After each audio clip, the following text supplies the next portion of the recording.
Okay, now we're going to go into the slow move section of our improvisational tape. We're going to go over a little bit about the formations and the turn rotations, how it relates to slow moves, how to follow the leader instead of following the beat, and also moves that move you away from seeing the lead dancer. And then we're going to do moves and cues. And I'm going to have this in two sections. I'm going to have page 1 of moves. I'll go through them. Then I'll do a dance along with that page of moves, and then we'll have a second page of moves and do a dance along with that. A couple things. First of all, when I talk about following the leader instead of the beat, one thing I learned in Tribal Dreams is when you're listening to music and there's a steady beat, there's also what they call a tocsin of music that's almost over the beat, like a flute or something, and I'm sure you know what I'm talking about from our Middle Eastern music. If there happens to, okay, so what you want to do is you want to follow the tocsin of the music instead of following the beat. If there's not a tocsin with the music, then you just ignore the beat and go to the beat of your own drummer. So you just don't think about the beat and you just think about moves and being graceful and giving the proper cues. On some of the moves we do, like on the circle step, where you turn, and all of a sudden, no one can see the lead dancer. What happens is the lead dancer is giving up control to the front left person now back there in the back left corner. They become the lead person or the pacer. So once you turn on a move that's continuous, like the circle step, you give up control to that back left person and everyone follows their pace until you get back around here where everyone can again see the front left person. Another move I'm going to show you is a quarter turn tocsin, and the same thing happens with that. On that tocsin, doing quarter turns, you'll have to then follow the new front left person to follow the pace. As far as turn rotations, the stagger, the chorus, all of that follows same rules apply when you're doing slow moves. What I wanted to mention was you can initiate a turn rotation in the tocsin. So you can do this and then hold until your group sees you. Or you can be in the Maya and you just kind of step. And since you have as many beats as you want to turn, you can step as many times as you need to turn around. The other thing you can do is a body wave. If you're in the body wave, you can slowly turn, doing the body wave to initiate a turn rotation. And then what happens is once you're facing your group and they realize that you're initiating a turn rotation, you always use what we call the walking tocsin to do the grapevine. And you always look at the lead person initiating the turn rotation for their body language when they say go. So you turn, they may stand here for a minute with everyone facing them and then give this. And that's how you know when to go into the grapevine. The abbreviated, very slow grapevine, walking tocsin. For this slow section, I am going to do mainly the cues. I'm not going to explain the moves if it's something that we should already know. If it's a new move, then I will go ahead and explain it. Like I said, I'll do a full page of moves, go through them, and then dance them all. And then I'll do a second page of moves and then dance them all. But the most important thing here is the cues. Okay.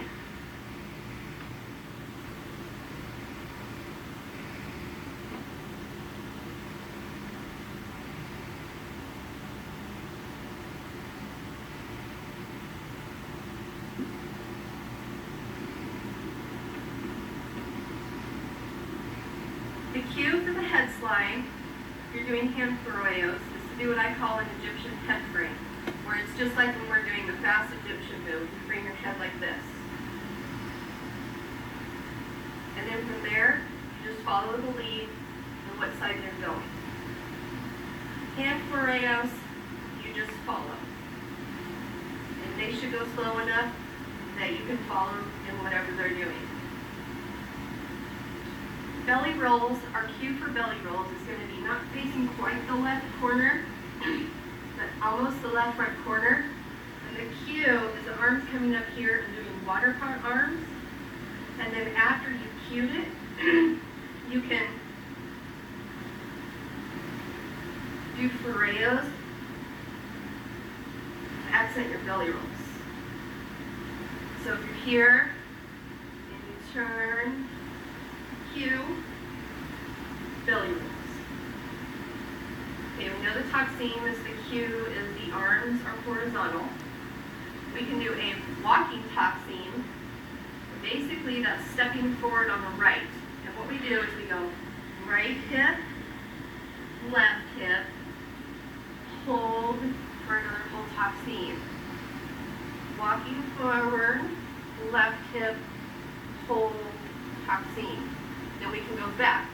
Right foot steps, left hip finishes, hold, toxine.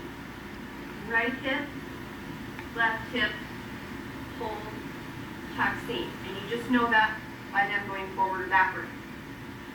Quarter toxine turns are the same concept, just seeing them turn.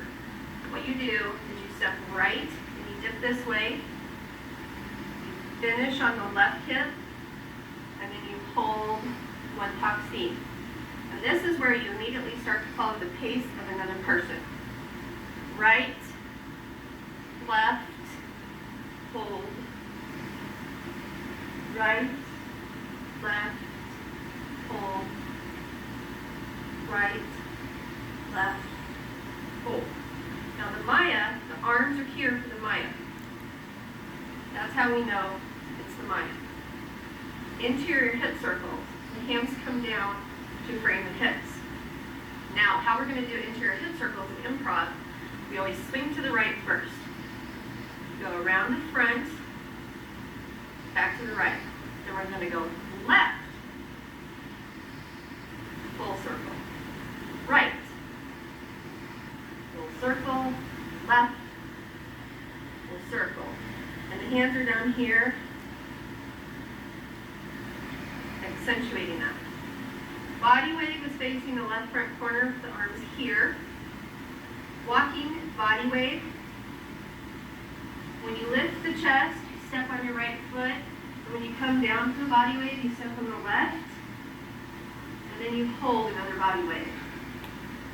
Step forward. And then if you want to go back, you step to the left. Up, down. Hold. Up, down. Hold. That's the walking body weight. Deep body weight. The stance goes wider, and you give a more exaggerated chest lift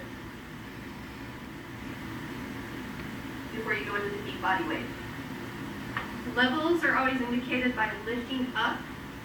You can be in the toxine. You can do levels. You can be in the Maya.